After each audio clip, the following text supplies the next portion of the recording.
ना इधर ना उधर, सीधे मुद्दे पर नजर। और क्या है आज की खबर, आप देखना शुरू कर चुके हैं न्यूज़ 18 आपके पुनीत के साथ। तो ये तो आप जान ही चुके हैं कि ओमान के मस्कट में अमेरिका और ईरान के बीच पहली बार बातचीत हुई। इसे अच्छा भी बताया जा रहा है, लेकिन कई अपडेट्स ऐसे हैं जिसके बारे में आपको इस वीडियो के जरिए ही पता चलेगा। सबसे पहला अपडेट यह है कि अमेरिका ने यूएई में एक भारतीय और उसकी 2 कंपनियों पर प्रतिबंध लगाया है। इसका ईरान से क्या लेना देना है और अमेरिका ने यह कार्रवाई क्यों की है, यह भी बताएंगे। साथ ही बताएंगे कि इस बैठक के बाद ईरान के बाजार ने कैसा रिस्पॉन्स किया और ईरान की तरफ से इस बैठक के बाद यह क्यों कहा गया कि यह अमेरिका या कहें ट्रंप की ईमानदारी की परीक्षा है। इसके अलावा आपको वीडियो में हम बताने वाले हैं कि ईरान की परमाणु ताकत क्या है। तो वीडियो करते हैं शुरू और सबसे पहले बात करते हैं मस्कट में हुई बैठक की। बैठक के बारे में अमेरिका ने कहा था कि हम सीधे बातचीत करना चाहते हैं, जबकि ईरान की तरफ से कहा गया था कि सीधे बात नहीं होगी। खैर, 2 घंटे की बैठक चली और इसमें अमेरिका की बात भी सही निकली और ईरान की बात भी सही निकली, यानी कि ईरान से सीधे अमेरिका से बातचीत ईरान की नहीं हुई। इसमें ओमान की तरफ से मध्यस्थता की गई वहां के विदेश मंत्री के द्वारा, लेकिन कुछ मिनटों के लिए ही सही ईरान के विदेश मंत्री अरागची और अमेरिका के विशेष दूत स्टीव विटकॉफ न केवल मिले बल्कि बातचीत भी हुई। कुछ मिनटों की बातचीत थी। इस मीटिंग के बाद अमेरिका ने इसे सकारात्मक और रचनात्मक बताया और अगली मीटिंग में बैठने की तैयारी भी बताई। तो वहीं ऐसा ही कुछ जवाब ईरान की तरफ से भी देखने को मिला, लेकिन कुछ और बातों के साथ। मसलन ईरान ने मीटिंग के बाद जो प्रतिक्रिया दी उसमें कहा गया कि यह ट्रंप के लिए एक परीक्षा थी। ईरानी विदेश मंत्रालय के प्रवक्ता इस्माइल बाघई ने कहा कि यह बातचीत वॉशिंगटन की ईमानदारी की परीक्षा लेती है। उन्होंने राष्ट्रीय हितों की रक्षा के लिए ईरान के कूटनीतिक प्रयासों की तारीफ की और कहा कि बैठक में कोई बड़ी कामयाबी तो हाथ नहीं आई, लेकिन यह शुरुआत है। ईरान ने यह भी कहा कि अमेरिका बस यही चाहता है कि जितनी जल्दी हो पाए परमाणु समझौता हो जाए, लेकिन ईरान की तरफ से यह कहा जाना कि यह तो बस शुरुआत है, यह बता रहा है कि ईरान का अभी काफी बातचीत करने के मूड में है और इसके लिए उसने अच्छी खासी तैयारी करके भी रखी है। उधर ईरान के विदेश मंत्री अब्बास अरागची, जो खुद इस मीटिंग में शामिल थे, उन्होंने एक अलग बयान दिया और कहा कि दोनों पक्षों ने ईरान के परमाणु कार्यक्रम और ईरान पर लगे प्रतिबंधों को हटाने की संभावना पर अपने विचार बताए हैं और ये बातचीत के अहम मुद्दे हैं। दिलचस्प बात यह भी कि ईरानी संसद के राष्ट्रीय सुरक्षा और विदेश नीति आयोग के सदस्य अबुल फजल जोरेवंद ने कहा कि अगर उनके पास सुनने और चर्चा करने लायक अगर कुछ है, अमेरिका के लिए कह रहे हैं, तो विटकॉफ की ईरान यात्रा में भी कोई दिक्कत नहीं है। यानी कि ईरान अब अमेरिका को सीधे बातचीत करने का न्योता भी कहीं ना कहीं दे रहा है और यह कह रहा है कि आइए ईरान में ही बात कर लेते हैं।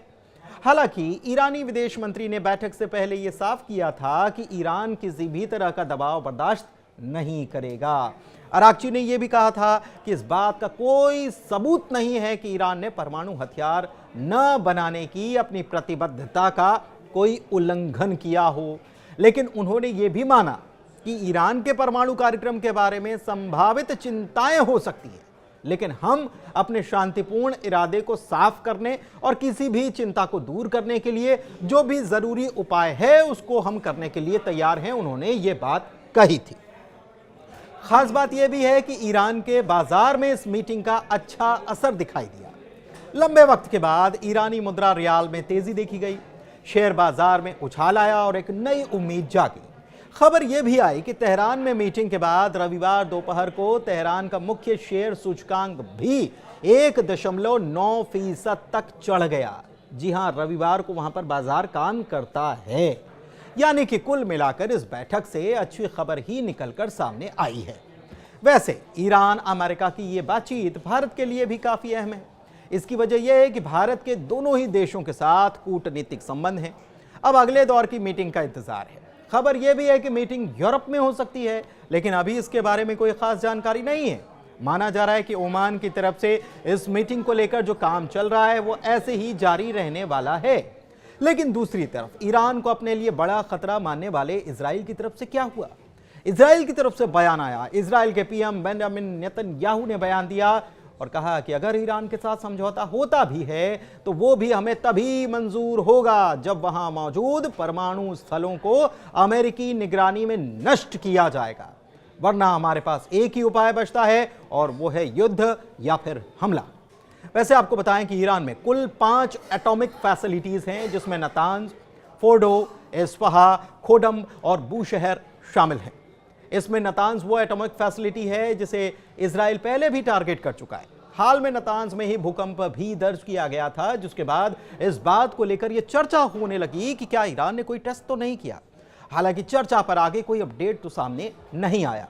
दरअसल विरोधियों की तरफ से साल 2002 में यह दावा किया गया था कि ईरान गुप्त तरीके से नातांज का निर्माण कर रहा है, जिससे पश्चिम और ईरान के बीच परमाणु प्रोजेक्ट को लेकर डिप्लोमेटिक डेडलॉक जैसे हालात बन गए थे।